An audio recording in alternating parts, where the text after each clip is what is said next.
And good afternoon. I'm Tracy Sinclair. Of course, with me is Aaron Morrison, meteorologist Aaron Morrison. He's, of course, the guy that we turn to every morning. And so I'm very excited. We want to talk about the lunar eclipse. This is coming up tomorrow night, technically into Friday morning. But for those of us here in Alaska, it's very early Friday morning. So I have a couple fun facts before we get to the actual talking about the weather forecast. I'm fascinated by the lunar eclipse, by all eclipses. So this century there are going to be a total of 85 total lunar eclipses. Because of the way it works, the average person or the surface area on the Earth will see 40 to 45 of those total lunar eclipses. That's about one every 2.3 years. In contrast, any specific location to witness a total solar eclipse, 375 years. Wow. So your chances of seeing a lunar eclipse obviously much higher than your chances of seeing a solar eclipse, though Aaron and I have both seen a total solar eclipse and we're totally understand why people are fascinated by them. But the reason is because to see a total solar eclipse, you have to be positioned along the path of the moon's shadow, which might extend for many thousands of miles, but on the Earth is not going to be wider than 167 miles in diameter. About 1 billion people are going to be able to see this lunar eclipse tomorrow night, which I found fascinating.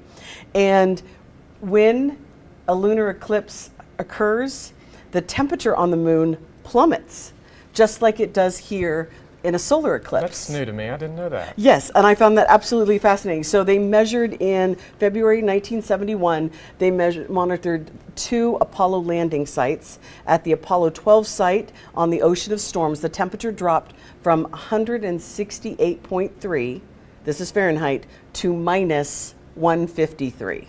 Wow.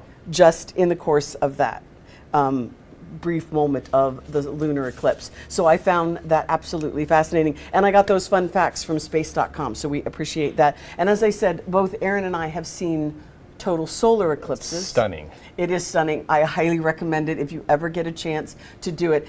But you do feel that temperature drop then, where you're standing outside and all of a sudden the sun is gone.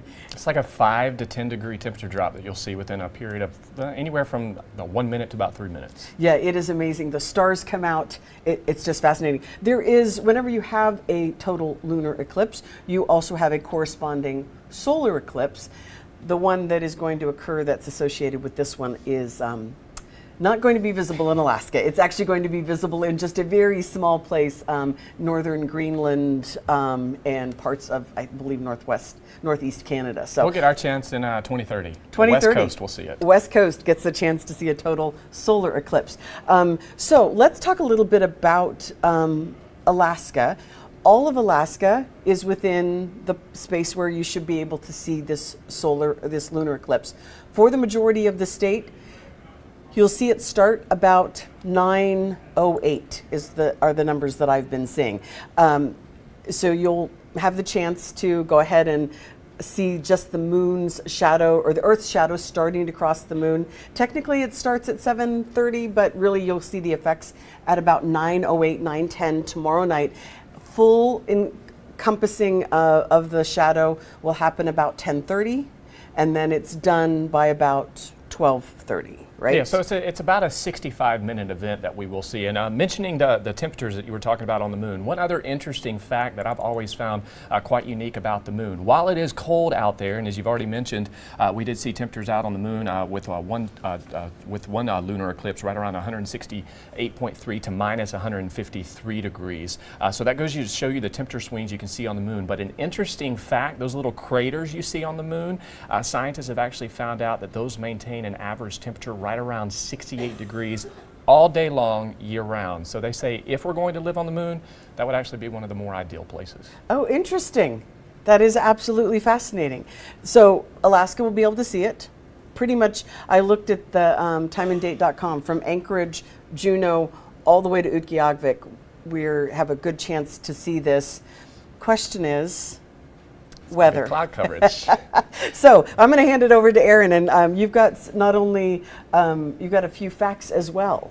Yeah, when it comes to the total lunar eclipse and where it's going to be best visible, now the entire eclipse, that means the penumbra all the way to the umbra, you will see that entire eclipse really from the western interior all the way towards Fairbanks, Anchorage, out towards southeast. Now areas west of the western interior, thinking the Northwest Arctic Borough, Nome, out towards the Yukon Delta, Bristol Bay, Kuskokwim Delta, as well as the Alaska Peninsula and parts of the Aleutians, you'll see all of the total and only a partial point of the partial visibility, which of course is nothing significant. That partial visibility lunar eclipse, when it comes to seeing that, that's really just kind of like seeing a fingernail moving across the moon. It's just that little dark black shadow that you typically see. And so the people on the West Coast won't necessarily see the entirety the of whole that thing as that's coming through, but they'll see part of it. Yeah, but they will see the entirety of the total eclipse. Now, areas extreme western parts of the Aleutians, as you head out towards Shemya, areas west of Adak, likely going to see not much in the way of the eclipse, more so as that moon is rising. That's when you'll begin to see parts of the total solar eclipse. So not everyone across the state will see the entire eclipse visible, but the vast majority of Alaska will see it. And as we've already talked about it, the Earth's penumbra, that's the outer shadow. That's just when you see the whiteness of that moon beginning to fade into dark. That's going to begin at 7:57 tomorrow evening. With the umbra of the Earth's shadow, that begins to move starting around 10:26 tomorrow evening, with maximum eclipse occurring at 10:58. That's when you're going to see that red hue on that moon, what we like to call a blood moon. And of course, it does end by about 11:31 p.m. So this is a long event that's going to take place about 65 minutes. To put things in perspective, lunar eclipses, they can last they can last several hours, while a solar eclipse can last anywhere from a few seconds to about 75 minutes. So this is one of those events that you don't have to sit around, you don't have to wait and watch. You have some time to get outdoors and see it. That partial eclipse does end by 12:47, and if you are heading outside to look at that lunar eclipse, by then most people will have head indoors, because that's not really the best part of the lunar eclipse. It's the maximum eclipse when you see that blood red moon take place. So we'll be watching for that into the overnight hours, but as we've already mentioned a few facts, just a few other keynotes when it comes to those lunar eclipse stats. The best blood moon, this will be the best blood moon, I should say, until 2029.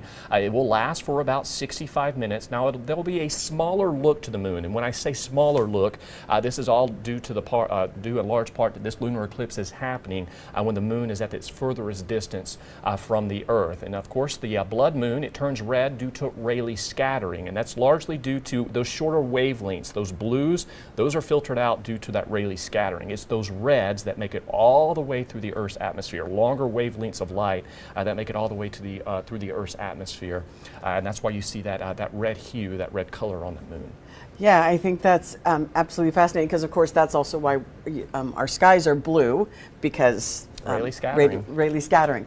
Oh shoot, I had a question. I was going to ask you about this. This is what happens when I don't write down my questions, and I do apologize. But it is, I think they're fascinating. Some of us don't think they're quite as fascinating. I mean, they're interesting, but they're not something. I mean, total solar eclipses, those are the ones you really want to look at. I think if you get spoiled, that's what it was. You don't need special classes for this. You just need to be a little bit patient and to get out. Let's talk forecast. So much of the state has the chance to see at least the total lunar eclipse. That's always weather permitting. Yeah, how are we going to do? We're expecting a good portion of the state, the interior, out towards the slope, western Alaska, mostly sunny to partly cloudy, or mostly clear, I should say, to partly cloudy skies expected through the night. One conundrum is here in South Central. We may still be holding on to some of that cloud coverage, so still going about partly cloudy skies into our Thursday night. But as we've seen here across South Central, some areas will be a bit more cloudier, and other areas are like, well, I don't have a cloud in the sky. So that we will see that potential for seeing the lunar eclipse. Not as great as what we'll see for areas to the north, but we'll still see a decent shot through the overnight hours. And so a couple things. We've been, of course, watching the Iditarod. I don't believe the Iditarod's going to end that early. I think it's going to be a little bit later than that, but I do think it would be that would be cool. Very cool to have the lunar eclipse going on while the lead mushers. And possibly an aurora. And possibly an aurora. That's what I wanted to point out as well. For the interior folks, you have a pretty good chance of seeing at least some aurora. So a blood moon in the aurora, I think would be an amazing photo, and we have some amazing photographers across Alaska. So if you by chance get that shot, please don't forget us. I'm going to show you where you can go. You can go to alaskasnewssource.com, and right there at the top you see that button that says submit photos and videos, and you can go right there and upload your photos and videos. And of course, we want to see all your aurora photos and your lunar eclipse photos. This is a great way to get them to us. It's very convenient. Haley's asking, what time will we see it? So it will begin earlier in the evening, about, yeah, we'll go ahead and put Aaron's notes back up. It begins early in the evening, like about 9-ish. You can start to see some of the impact, but really you're going to want to be out there around before a little bit, but around 10. Yeah, between 10 to 11, that's the best time to really see the lunar eclipse through the overnight hours. That's when you're going to see those reds pop. And again, if you are wanting to see it, go between 10 to 11 p.m. If you want to see the partial eclipse, it's nothing spectacular. That's the one that just shows the whiteness of that moon beginning to fade into darkness. That's you really want the Earth's umbra that pulls out the blood moon. Right, and that's the one where you actually see the as you say, the fingernail will start getting cut.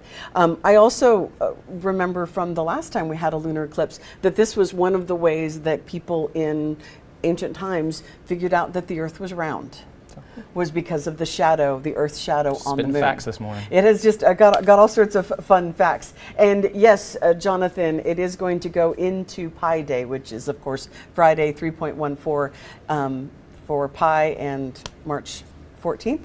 Here in the U.S., in other parts of the world, they do their months first. So. And again, if you are a fan of wanting to see a total solar eclipse as well, you don't have to go far to chase, because we only have to wait about 5 more years. I believe it's April 2030 when we'll see our total solar eclipse out towards western Alaska, and that does include Nome. I know. I'm very excited about this, because if you have not experienced this, it's so cool. It's something that everyone will tell. Once you've experienced that, you talk about it. That's all you talk about. Right. When everyone's like, I need to go see a total solar eclipse, you like chase it. Go. And I totally get why people actually will travel the world to go to them, because I was, probably 5 minutes into totality when I saw mine, and it was amazing. And yeah, it was. Yeah, and it's a huge difference from 99.9% totality to 100%. It's completely different. Yeah, so definitely, we highly recommend those. But since we don't have one of those anytime soon, we're going to watch this lunar eclipse tomorrow night, and it will be a lot of fun. I'm a big fan of the lunar eclipse, because as you said, you don't need any special equipment, you don't need any glasses. You can just go ahead and watch it. And if you've got a nice tripod and a good steady camera, give us a picture. We would love to see it. Thank you, and I think that's all we got.